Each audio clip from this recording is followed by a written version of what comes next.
Hello, class. My name is Javante Ham. I chose the case number 9, which was on collective bargaining and problem solving. And this case was a very interesting case where the security guards at the Hanford facility were growing impatient with the Westinghouse management team. The guards were employed under a previous contractor, which had been replaced with a new contractor. And the new contractor, which was the Westinghouse management, had different goals than the old contractor. They came in and set their new rules, and the security guards thought that the rules were set to weed out seasoned security guards that had been at the company for years. They said that the new physical requirements were for terrorist activities, but the security guards felt like if it was to get rid of some of their older officers, instead of running a mile, 1 mile and having a regular shooting target, they made an advanced target and made the security guards run 3 miles, which was impossible to a lot of the older security guards that had been there for years. And they also made guidelines that they were emphasizing no collective bargaining, and if the security guards couldn't pass the ASPR standards, they would be indeed let go. I believe collective bargaining could be used in this situation. It's all about how you do it, and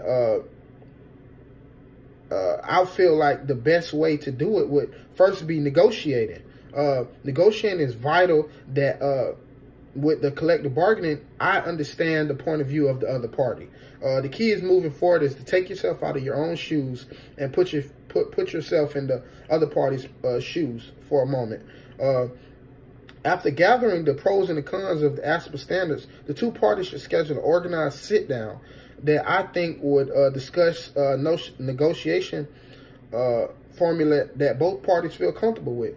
And I believe this best tactic would be compromising. The Hanford patrol team must stress that it's impossible for some of their employees to complete the standard. They should tell about the great years of service that they have, and despite the management, they should express their feelings on the white males being targeted, the older white males being targeted and laid off because they can't partake in extreme exercises. They must also understand that the Westinghouse management are trying to construct a legitimate business, and the Westinghouse management should come and express to the patrol team that they have plans in growing their business. And that's why they implement these standards. The standards are not looking to offend any employees, but to just continue the system that they already had. They should stress that they're looking for a new contract at the Sandia and Savannah River. And the only reason why they were awarded this contract was because of the great service and the great service that they had at the previous place with the productivity and curtailing the rising costs. To avoid strike, Westinghouse management should agree to shorten and compromise the running, and also maybe tweak the shooting a little bit, I believe, just to avoid strike, because that's not good for either party. Also, the security guards must agree to conduct themselves in a manner that shows respect and dignity to the company, which everyone hasn't been complying by. So Westinghouse should agree that if everything is followed, that no one would be laid off, and that would kill the strike, because the strike would kill their chances of being awarded the contract that they need. In conclusion, I would say that negotiation through compromising would be a better operation on both sides with the collective bargaining.